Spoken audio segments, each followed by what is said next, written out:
وصحبه ومن والاه اللهم انفعنا بما علمتنا وعلمنا ما ينفعنا وزدنا علما رب اشرح لي صدري ويسر لي امري واحلل عقدة من لساني يفقهوا قولي سبحانك لا علم لنا الا ما علمتنا انك انت العليم الحكيم رب يسر ولا تعسر وقدر بالخير وبك نستعين. آیت نمبر 215 یہاں سے آیت نمبر 215 سے لے کر آیت نمبر 242 تک 242 تک یہ تیسرے حصے کا تیسرا باب ہے. اس باب کے اندر 18 باتوں کا 18 احکام ذکر ہوں گے جن کا تعلق تدبیر منزل سے ہے. اس کو تدبیر منزل بھی کہتے ہیں، سیاست منزل بھی کہتے ہیں، اور یہ وہ امور ہیں جن کا تعلق عائلی زندگی کے ساتھ ہے. تو ان امور کا یہاں پر تذکرہ ہوگا. یہ 18 احکام ہیں اور یہ ترتیب سے یہاں پر تذکرہ ان کا ہوگا. یسألونک ماذا ینفقون، یہ آپ سے سوال کرتے ہیں اے نبی کریم صلی اللہ علیہ وسلم، یہ آپ سے پوچھتے ہیں ماذا ینفقون، کس پر اور کتنا خرچ کریں.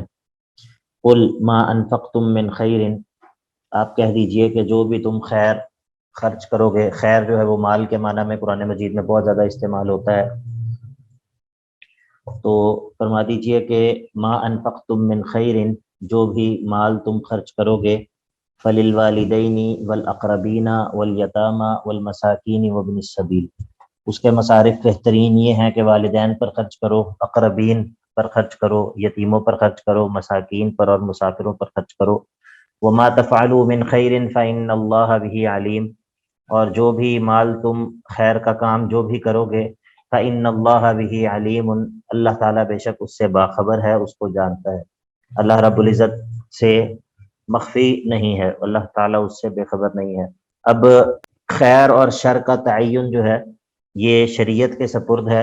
تم خود سے اس بات کا فیصلہ نہیں کر سکتے کہ کیا چیز خیر ہے اور کیا چیز شر ہے، کیونکہ ممکن ہے کہ بعض دفعہ ایک چیز تمہاری طبیعت کو ناگوار لگ رہی ہو، طبعی طور پر وہ چیز مشکل لگ رہی ہو، لیکن شریعت کی نظر میں وہ خیر ہو.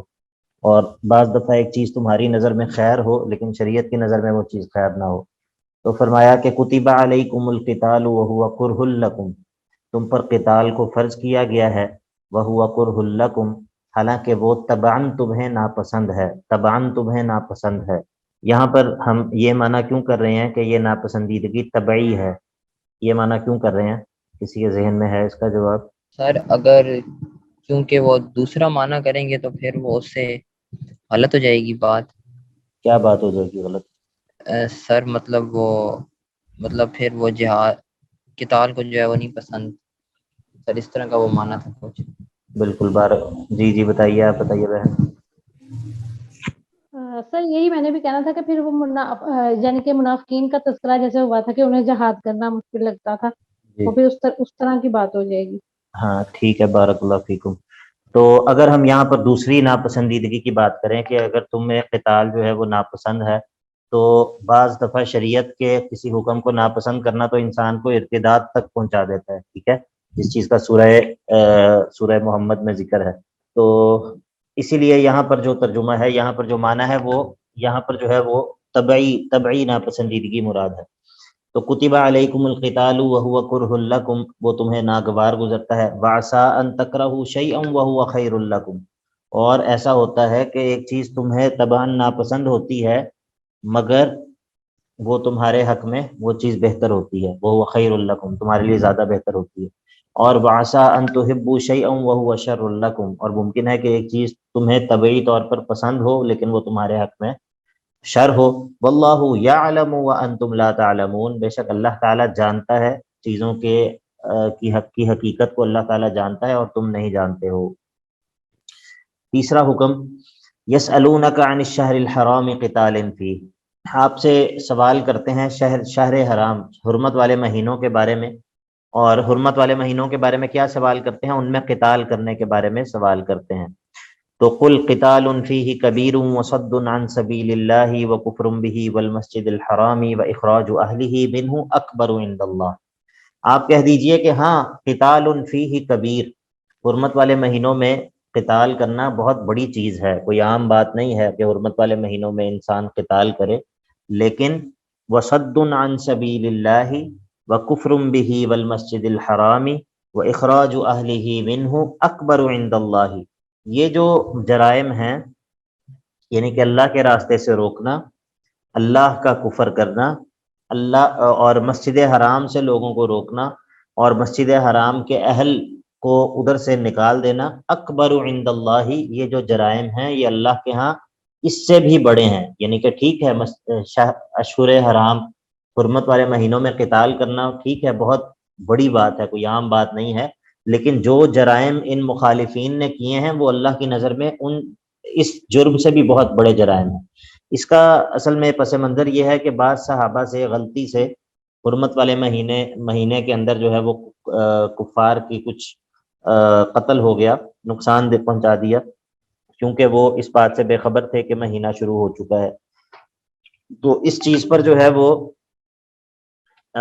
کافی جو ہے وہ کفار نے آر دلائی مسلمانوں کو. تو اس آر دلانے کے اوپر جو ہے وہ مسلمانوں نے جب پریشان ہو کے یہ سوال کیا تو اس کے جواب میں یہ آیات نازل ہوئی کہ یہ لوگ جو کہ اس بات پر آر دلا رہے ہیں، ان کے جو اپنے جرائم ہیں وہ اس حرمت والے مہینوں میں قتال کرنے سے زیادہ بڑے جرائم ہیں.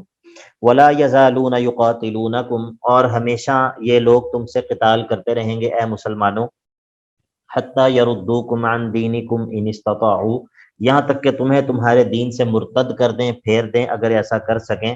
تو اب تخویف ہے کہ ان کی کوششوں کے نتیجے میں اگر کوئی مرتد ہو گیا تو اس کا کیا بنے گا. وَمَن يَرْتَدِدْ مِنْكُمْ عَنْ دِينِهِ، تو تم میں سے جو کوئی اپنے دین سے مرتد ہو گیا، فَيَمُتْ، اور وہ مر گیا اس حال میں کہ وہ کافر، وہ کافر ہی تھا، فَأُولَٰئِكَ حَبِطَتْ أَعْمَالُهُمْ فِي الدُّنْيَا وَالْآخِرَةِ، یہ وہ لوگ ہیں کہ ان کے اعمال دنیا اور آخرت میں تباہ و برباد ہو جائیں گے، یعنی کہ نہ دنیا میں ان کے اعمال ان کو کوئی فائدہ دیں گے، نہ آخرت میں فائدہ دیں گے. وَأُولَٰئِكَ أَصْحَابُ النَّارِ هُمْ فِيهَا خَالِدُونَ، اور یہ لوگ آخرت میں کیا ہوں گے، جہنم والوں میں سے ہوں گے اور اس میں پھر ہمیشہ رہیں گے. بشارت ہے ان لوگوں کے لیے جو کہ ایمان پر ثابت قدم رہیں گے اور بجائے مرتد ہونے کے ہجرت اور جہاد کو ترجیح دیں گے. ان الذین آمنوا والذین ہاجروا وجاہدوا فی سبیل اللہ، بے شک وہ لوگ جو اللہ پر ایمان لائے، والذین ہاجروا وجاہدوا فی سبیل اللہ، اور جنہوں نے اللہ کے راستے میں ہجرت کرنا گوارا کر لیا اور جہاد کیا، اولئک یرجون رحمت اللہ، یہی وہ لوگ ہیں جو اللہ کی رحمت کے امیدوار ہیں. اللہ کی رحمت کی امید اگر رکھنی چاہیے تو انہی کو رکھنی چاہیے. واللہ غفور الرحیم، اور اللہ بہت بخشنے والا ہے، مہربان ہے. چوتھا حکم، یسألونک عن الخمر والمیسر، اے نبی کریم صلی اللہ علیہ وسلم آپ سے یہ سوال کرتے ہیں. یسألونک عن الخمر والمیسر، اے نبی کریم صلی اللہ علیہ وسلم آپ سے یہ سوال کرتے ہیں خمر اور میسر یعنی کہ شراب، نشاور چیزوں اور جوئے کے بارے میں. قل، آپ کہہ دیجئے، فیہما اثم کبیر، ان دونوں چیزوں میں بہت گناہ ہے، اور ومنافع للناس، بہت اس میں نقصانات بھی ہیں اور لوگوں کے فائدے بھی ہیں. لیکن واثمہما اکبر من نفعہما، ان دونوں چیزوں کا جو گناہ اور ان دونوں چیزوں کے جو نقصانات ہیں وہ ان کے فائدوں سے زیادہ ہیں. وَيَسْأَلُونَكَ مَاذَا يُنْفِقُونَ، اور آپ سے یہ پوچھتے ہیں کہ کیا چیز اللہ کے راستے میں خرچ کی جائے. تو قل، آپ کہہ دیجئے، العفو، زائد، یعنی کہ ضرورت سے زائد جو ہے اس کو اللہ کے راستے میں خرچ کرو. كَذَلِكَ يُبَيِّنُ اللَّهُ لَكُمْ آيَاتِهِ كَذَلِكَ يُبَيِّنُ اللَّهُ لَكُمُ الْآيَاتِ لَعَلَّكُمْ تَتَفَكَّرُونَ فِي الدُّنْيَا وَالْآخِرَةِ، اسی طرح اللہ تعالیٰ اپنی آیات کو، اپنے احکام کو تمہارے لیے وضاحت کے ساتھ بیان کرتا ہے تاکہ تم دنیا و آخرت میں تفکر کر سکو. لعلکم تتفکرون فی الدنیا والآخرہ. پانچواں حکم، جی سوال کیجئے. سوری میری نگاہ قرآن مجید پہ تھی، میں دیکھ نہیں رہا تھا اسکرین کی طرف. پوچھئے. جی سر، میں نے یہ چیز آپ کو کنفرم کرنی تھی، جو پہلے جو یسألونک ماذا ينفقون تھا اس کا تعلق وہ مصارف سے تھا کہ یہ کس مد میں خرچ کیے جائے، اور اس والے یسألونک ماذا ينفقون کا تعلق اس چیز سے تھا کہ مطلب کیا خرچ کیا جائے، ایسے ہی ہے؟ جی اسی لیے وہاں پر جو ہے وہ میں نے یہ ترجمہ کیا تھا کہ کس پر خرچ کریں، ٹھیک ہے. اور یہاں پر جو ہے یہ سوال، یہاں پر جو جواب ہے اس سے ہمیں پتہ چل رہا ہے کہ یہ جو سوال ہے یہ اس مال کے متعلق ہے کہ مال کتنا خرچ کیا جائے. ٹھیک ہے، یہ آپ نے سوال کیا، اچھا کیا. پہلا سوال جو ہے اس کے جواب سے ہمیں پتہ چل رہا ہے کہ ادھر جو ہے وہ سوال کس چیز کا ہے، ٹھیک ہے. اور دوسری جگہ پہ بھی یہ اس طرح کی آیت پیچھے گزری تھی، کسی کو یاد ہے کون سی آیت تھی جہاں پر یہی بات ہوئی تھی، اسی طرح کی بات تھی؟ یسألونک عن الیتامی، نہیں سر میں نے ہی سوال کیا تھا، وہ بھی وہ سورہ بقرہ کا جو جب گائے کے بارے میں وہ لوگ پوچھ رہے تھے. بارک اللہ فیکم، بارک اللہ فیکم. وہ گائے کے بارے میں جہاں پر سے بات تھی وہاں پر بھی اسی طرح ہوا تھا کہ سوال کے بارے میں، سوال کی حقیقت کے بارے میں جواب سے پتہ چل رہا ہے. بارک اللہ فیکم، اللہ تعالیٰ آپ کو برکت دے. یسأل کہاں پہنچ گئے جی؟ ہاں، قل ما ہاں کذالک یسألونک عن الیتامى، آپ سے یتیموں کے بارے میں سوال کرتے ہیں تو قل اصلاح لہم خیر، آپ کہہ دیجئے کہ ان کے مال کی اصلاح کرنا ان کے لیے جو ہے وہ ان کے مال کو سنبھالنا اور اس کا انتظام کرنا یہ خیر بہتر ہے. وَإِن تُخَالِطُوهُمْ، اگر تم ان کو اپنے ساتھ ملا لیتے ہو، خلط ملط کر لیتے ہو تو فَإِخْوَانُكُمْ، تو وہ فَهُمْ إِخْوَانُكُمْ، تو وہ ہیں تو تمہارے بھائی ہی، لیکن وَاللَّهُ يَعْلَمُ الْمُفْسِدَ مِنَ الْمُصْلِحِ، اللہ تعالیٰ اس شخص کو جانتا ہے جو کہ مفسد ہے، یعنی کہ جو یتیم کے مال کو ہڑپ کرنا چاہتا ہے اختلاط کے بہانے سے، اختلاط کے بہانے سے. یعنی کہ دیکھیے یتیم آپ کی کفالت میں آ گیا، اب یتیم کا مال جو ہے وہ بھی آپ کے پاس آ گیا جو کہ یتیم کو ورثے میں ملنا تھا، لیکن ابھی یتیم چھوٹا ہے، اب اس کا مال آپ کے پاس آ گیا، اب اس مال کا انتظام اور اس مال کو سنبھالنا یہ نیکی کا کام ہے. ٹھیک ہے، تاکہ جب تک یتیم بڑا ہو تب تک اس مال کی حفاظت کی جائے، جب وہ بالغ ہو جائے، سمجھدار ہو جائے تو مال اس کے حوالے کر دیا جائے. اب اس کے اندر دو طریقے ہیں، ایک طریقہ تو یہ ہے کہ اس کے مال کو الگ رکھا جائے، اپنے مال کو الگ رکھا جائے، اس کے مال کو اپنے مال کے ساتھ مکس نہ کیا جائے، لیکن یہ بہت مشکل ہے کیونکہ اس طرح انتظام کرنا مشکل ہو جاتا ہے.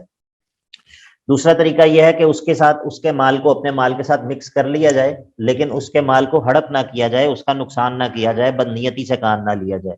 اب اگر کوئی بندہ مال کو اپنے مال کے ساتھ خلط ملط کر لیتا ہے، مکس کر لیتا ہے، لیکن اس کی نیت کس چیز کی ہے؟ مال کو ہڑپ کرنے کی ہے، تو واللہ یعلم المفسد من المصلح، اللہ تعالیٰ مصلح کے مقابلے میں جو مفسد ہے اس کو خوب جانتا ہے، خوب جانتا ہے. اور یعلم یظہر کے معنی میں ہے، اللہ تعالیٰ اس کو ظاہر کر دے گا.